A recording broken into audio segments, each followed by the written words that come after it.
Yo, what's going on, fam, out there? It's your boy Tahir Johnson, and we're back with another week of the Cannabis Diversity Report.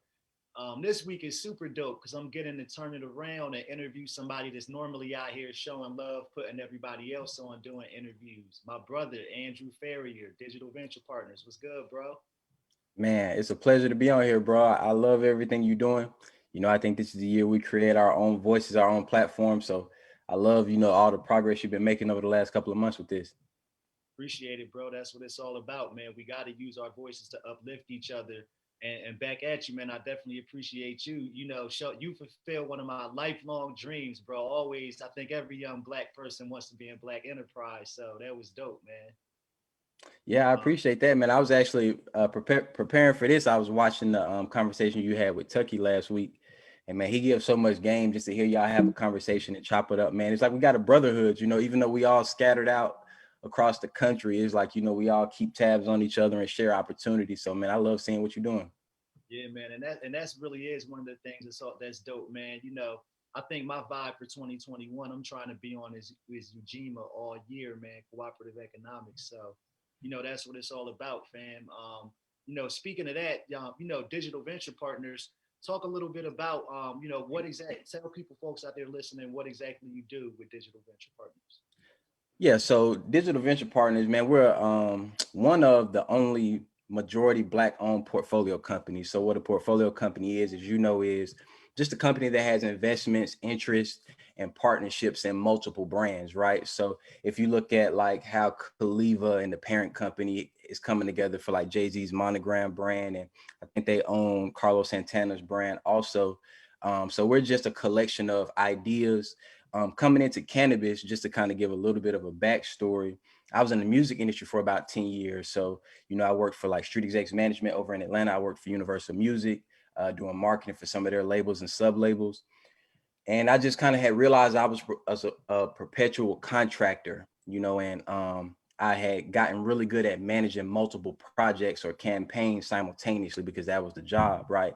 But I just noticed that after the project was over and I got paid my fee or whatever I agreed upon, they continued to monetize it because they had the equity in it, right? So I would just get paid my one-time fee. 3 years later, this thing is still on the charts, right? And it's like, man, I'm not getting paid no more for that. So but understanding, industries and how mature the music and entertainment industry is, you have 100-year-old companies like UMG, like MGM, like, the list goes on and on. Sony and Epic, they have their equity already. They have ownership and stock, and you're not going to get to that point. You're going to always be an employee, which is nothing wrong with that. But I wanted to be at the table, so I identified cannabis as something new. It was growing and there wasn't these companies there yet. So I just decided to take that leap across the street and do what I was great at in music, which is creating and ideating and growing projects and ideas, and just do it in cannabis where it's the same demographic, same consumer base, right? Because you're probably consuming music and cannabis at the same time. So that's where I founded Digital Venture Partners. Me and my partner, Ryan Rappaport, and Sunny Digital, we actually started the company alongside him, launching a retail brand for him in California. Got it. Yeah, man. And that's super dope. And like you said, hip hop and cannabis have gone hand in hand for a long time, really leading the voice for the culture. For you, like really from the outside looking in, like you said, building a company and all that was great, but you were doing your thing in the music business, right? Like, what Mhm. was it about cannabis? Like, how did you know that this was going to be like the next wave that you should kind of make that shift into? Man, honestly, I always tell myself I'm not gonna make the same mistake twice. So like in 2012 or 13, I start hearing about Bitcoin a lot, right? You was there, everybody's like, oh, Bitcoin this, Bitcoin that. I was like, man, whatever. That's like some little internet nerd shit or whatever. And then 5 years later, it was at like $20,000 for a while. So I made up my mind that the next time I saw a catalyst or an opportunity, I wasn't going to hesitate and I wasn't going to ignore it, because the lesson that I learned was sometimes a wave is happening whether you pay attention to it or not, whether you choose to involve yourself in it or not. That's like somebody saying, hey, here's about to be a tornado tonight. And you say, man, ain't no tornado coming. But that's not going to stop the tornado from coming. It's just going to stop your ability to react to it, right? So that was the idea around cannabis. Like I had people just continually telling me like, man, you know, cannabis is about to open up. And, you know, I was like, you know, am I going to sit here and just ignore it again? Or am I going to really figure out how I can transition into the space? And a more business focused answer was it's hard to get an investment in a mature industry. You know, like, you know, once the asset class gets older, the money's kind of settled. You know, people aren't really throwing around investment money. Whereas in cannabis, if you have a really good idea and a good team, it's a little bit easier to find some capital to raise around it. So, you know, those were the two things where I was like, you know, I think I should take it serious. Right, right. Yeah, and you know, I always remember your partner Ryan was one of the first people I met when I started at NCIA. So, you know, literally y'all go back to day one. How Mm. did y'all end up coming together? Like, how did you and him and Sunny Digital end up, you know, partnering up to form Digital Venture Partners? So with Ryan, when I jumped into cannabis, I came onto a delivery startup that was going to be in New York called Greenbox. And we were actually getting good traction. We were featuring like BET, the Associated Press. We had investors interested, but you know, this was probably 2017. And as you know, every year New York always stalled out at the very end on legalization. So we weren't really able to get it anywhere because every time we thought that legalization was going to come through, it didn't. And Ryan was advising us on that project because, like you said, he's a master like at just meeting everybody. Like Ryan knows everybody. He's had a conversation with everybody, you know. So he just had reached out to me randomly on LinkedIn, like, bro, I see what you're doing. Let's have some conversations. And he was able to give us good insight because he worked at the time. He was a VP of a cannabis software company.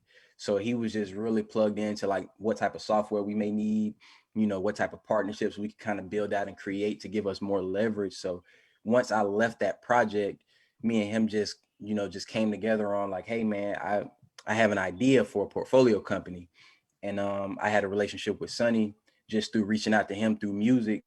And I was like, bro, let's do a brand for you. So we ideated his brand. We launched it, I think September 2019. And it went well. And we've been going ever since. We actually about to do a strain for Sunny that's coming out soon this summer. That's going to be our intellectual property.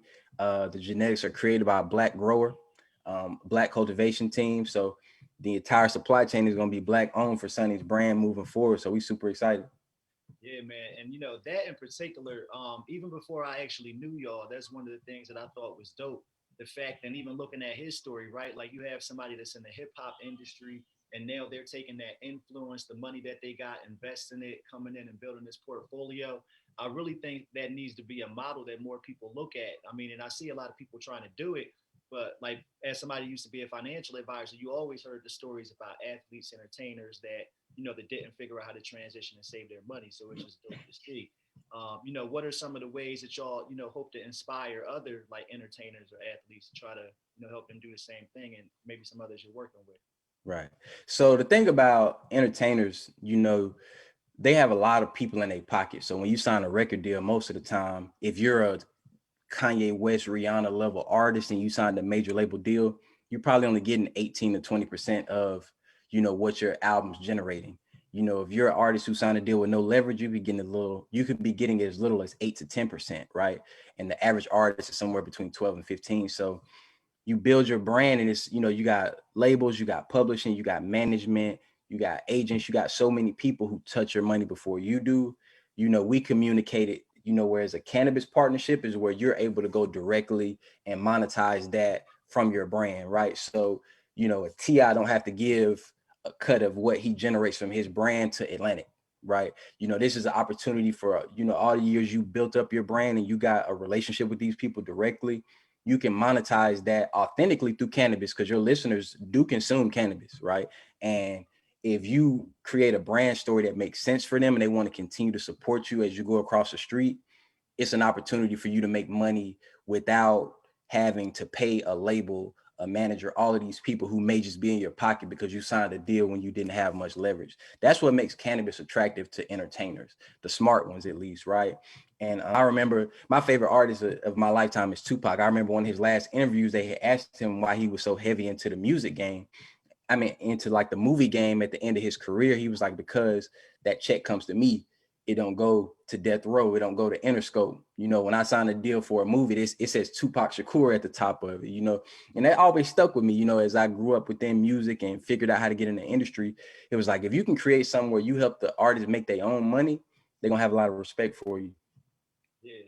Well, you know, and one of the things on top of that is really dope too is that, like you said, you have a black grower, you're working with black brands. Everybody that comes into the industry and transitions doesn't do that, right? Like not Mhm. to say any names, but what made that an important part of the focus for you? You know, why was it important for you to keep everything black and support the community? Yeah, without saying any names, I think both of us can agree. Like, it was kind of disappointing when certain artists came into the space and it was like they was working with brands that don't support us, that we don't know any of them. They don't reach out to us. They don't have people of color on their staff or in their board or nothing like. We just made our mind up that we was just gonna be who we say we are. You know, I can't come on to something like the Cannabis Diversity Report and not have a diverse portfolio just out of just who I am, right? So we just made our mind up that we was gonna do the research because the people are out there, you know. And shout out to Winter Circle Genetics. That's actually the company we partner with. They're a social equity company out of California. They grow their own genetics. They have their own cultivation. You know, they have their own in-house brand, so they're pretty much vertically integrated as a social equity company. Also, like Ball Family Farms, I know you're familiar with them. So it's a couple of them out there, and they building it the right way. Like, I didn't even know BMF, they got their own farm in LA. Word. Better medical farms or something like that. Oh, Like it's they that's out sick. there, bro. Right. Yeah, that's sick. And and speaking of brands, I know that you're all over the place, man. And like you're doing a partnership with Hall of Flowers. So Mhm. I know that you know a lot of cannabis brands. Who are some of the dope, like some of the dopest cannabis brands you see out there? And then also talk a little bit more about the Hall of Flowers partnership. So Hall of Flowers, man, that was Ryan, bro. So right after you know, all of the George Floyd and Breonna Taylor stuff happened, you know, there was this transition from just conversation to accountability. It was no longer good enough just to post a picture of Martin Luther King on MLK Day and say you support black people. It got to the point to where people were putting companies under microscopes. And to Hall of Flowers' credit, you know, they had reached out to us and was like, we want to figure out how we can get more diversity, you know, in our portfolio and the companies that we work with. And, you know, what are some of the barriers that are stopping us from being able to reach these black companies? So, you know, we let them know that, you know, a lot of times it is the cost of entry. A lot of times it's, you know, going to where the minority entrepreneurs are. You know, us as black men, we probably aren't checking the Hall of Flowers newsletter every week, but we are maybe on Black Enterprise or BET or Revolt or something like that. So it's about figuring out how do you put your content where the other demographic is. So we sat down with them, came up with the Engage platform because, you know, because of COVID, everything went virtual. So they did like a virtual event. And Hall of Flowers has a lot of power, bro, just because them being business to business, they have so many relationships with dispensaries and buyers throughout the state of California to where like social equity brands, as you know, most of them, they start in the Bay and they just kind of live in the Bay, right? And they don't, some of them don't figure out how to get to Southern California or out to Sacramento or out to wherever.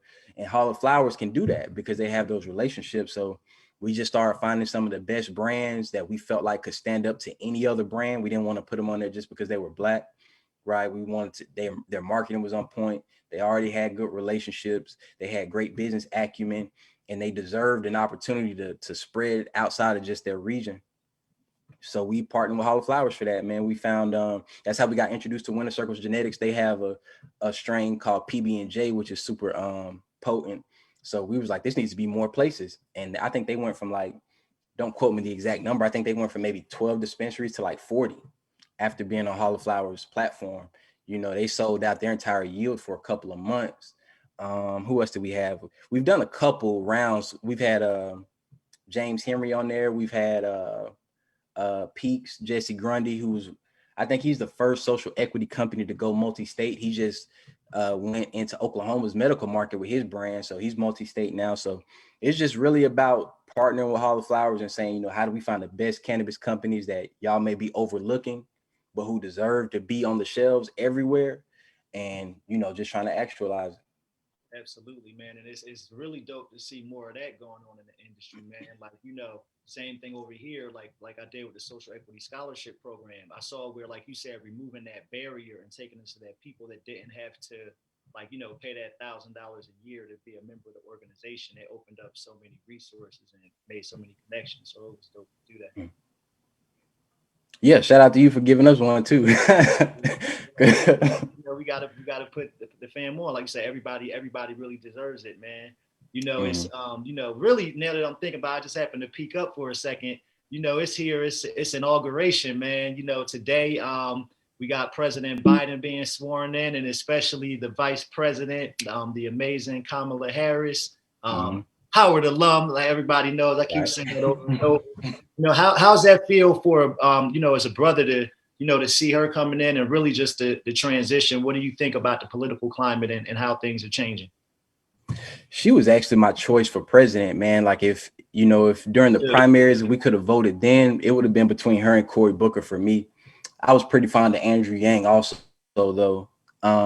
I think she just exemplifies what a politician should be, just able to speak and relate to multiple demographics of people.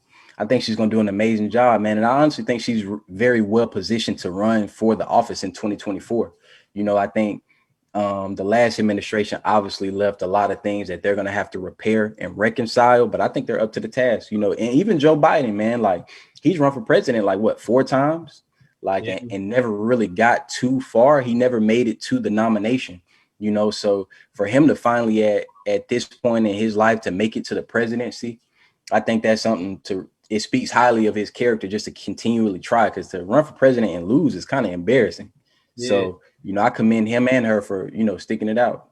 Yeah, man. But and that's a good point too, man, because heck, like you said, that loss, taking those L's, I'm sure is something that he learned a lot from. And look, like you said, 4 times finally coming back and winning and getting the highest office. I think about a lot of times taking those L's really does like help to set you up for the future, right? What are some of the biggest things that you've learned, like from mistakes or just overall from your time, like kind of being in the game, that you would share with people?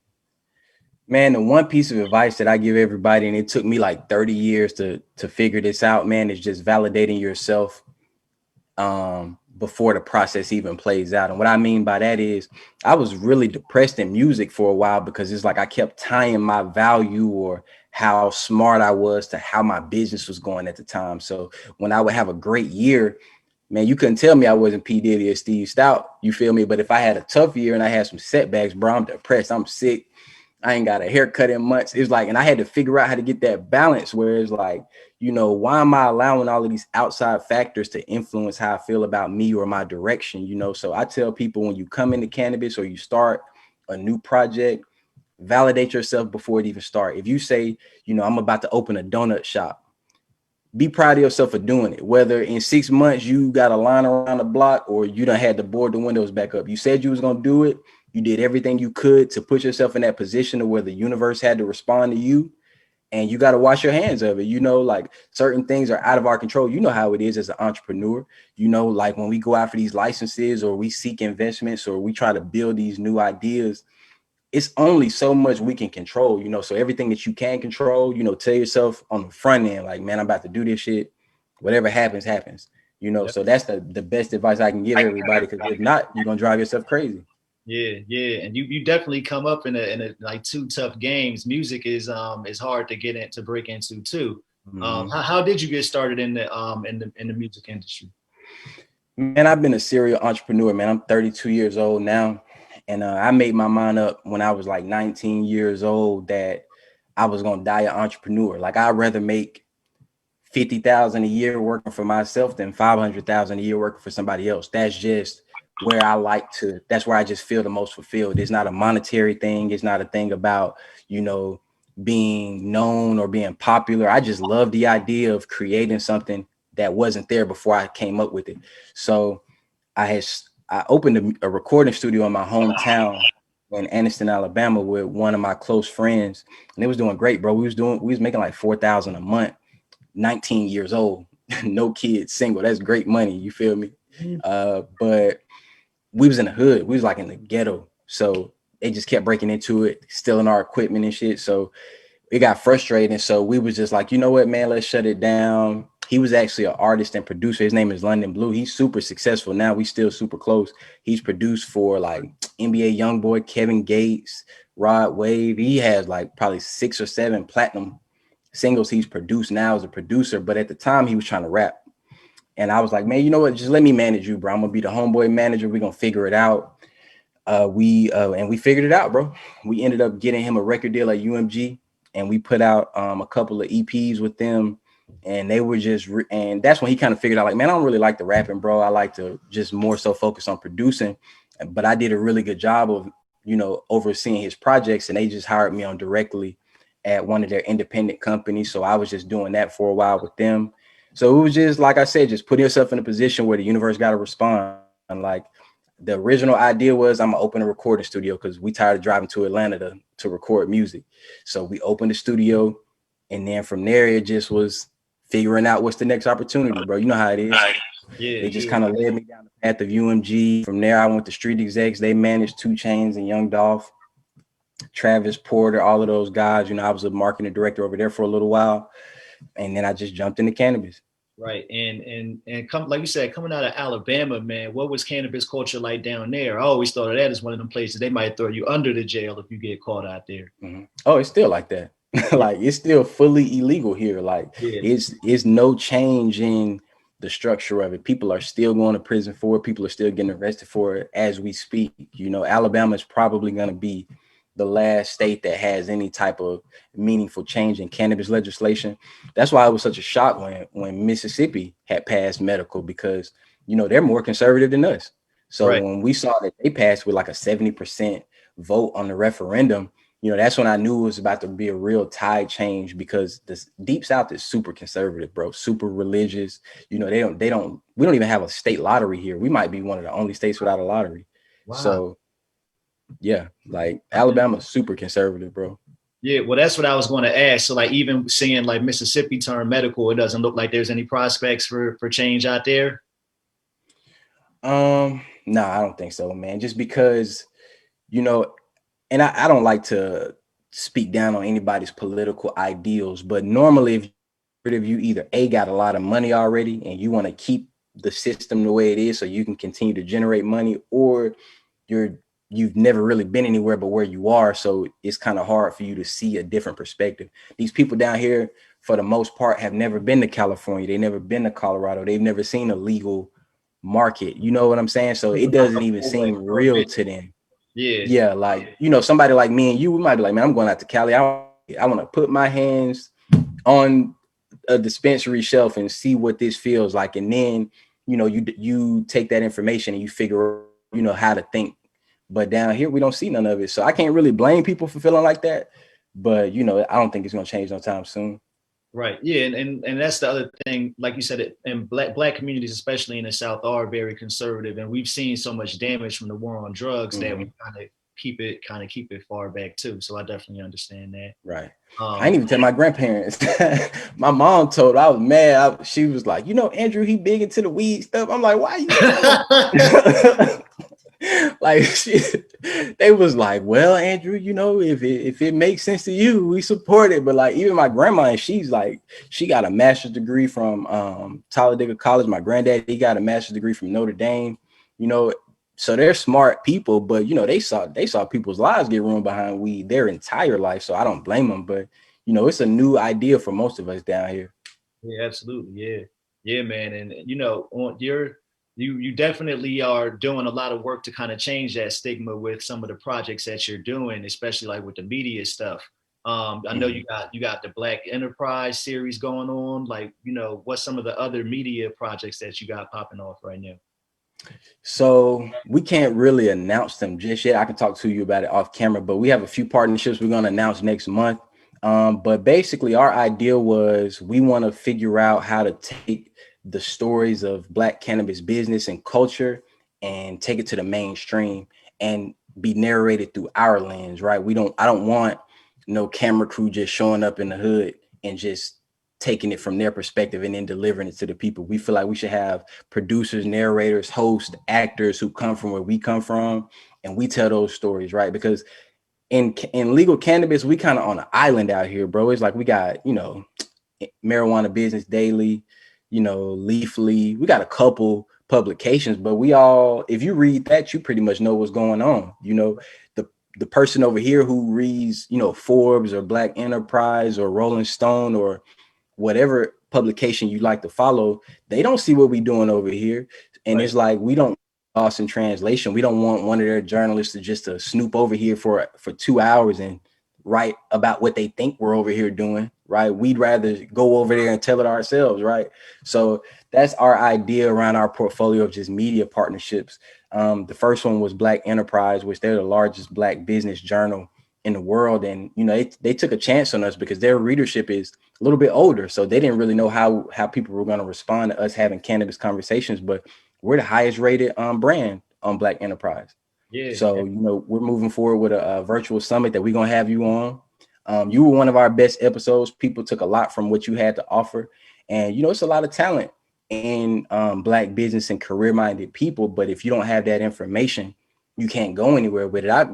Honest to God, probably had 12 people hit me up after I posted our conversation. And they were like, man, I appreciate that. I've been looking into it. To hear made sense. You made it make sense. So it's doing what we intended for it to do. And that's, plant that seed for people to really figure out how they can make something happen. Yeah, man. And like I said, I definitely appreciate that platform. I actually put out a new investment video this morning for cannabis stocks you could trade on Robinhood, talking about ancillary business. Like always try to make sure people know that type of stuff. But it's dope that you said I was one of your favorites, man. You've had some fire people on there, man. Shit, you even interviewed Chuck Schumer on there, man. So that's good company, man. We having them back. Yeah, who's some of your favorite like interviews like overall that you had on there? I know you've done a lot now. Man, to be honest, when we started, we went for like the big names. We went for like, Al Harrington, John Sally, and we had great conversations with them. But the ones I kind of base it off of like how many people do we pique their interest? Because if you follow Black Enterprise, you're not looking for gossip. You're not looking for who's dating who. You are focused on your career. You focused on making money. You focused on business, right? That's the whole point of it. So I base how good an episode or how good a conversation is off how many people hit me up off that episode. So you were up there, dude, Jarrell Registry. He's the managing director at Curio Wellness. They're a medical operator out of Maryland. His episode did really good. Khadija Tribble, her episode did really good. So I really, my goal every week is how do I just draw as much information out of my guests as possible, that because of course we know everything, we've kind of been through it. We have side conversations, but I just want the viewer who took 30 minutes out of their day to watch what we saying, how much game can we give them? So Hope Wiseman, she did really good. A lot of people were really inspired of her. So those would probably be my favorite episodes. Yeah, hey, she's the one that inspired me to get into cannabis in the first place. Shout out to Hope, man. Yeah, man, it's great to have these platforms being able to tell these stories, man. And again, I appreciate you coming through doing this with me today, man. Especially, no problem, yeah, Kamala's officially VP. Biden's getting sworn in right now as we speak. So it's a new day right now, man.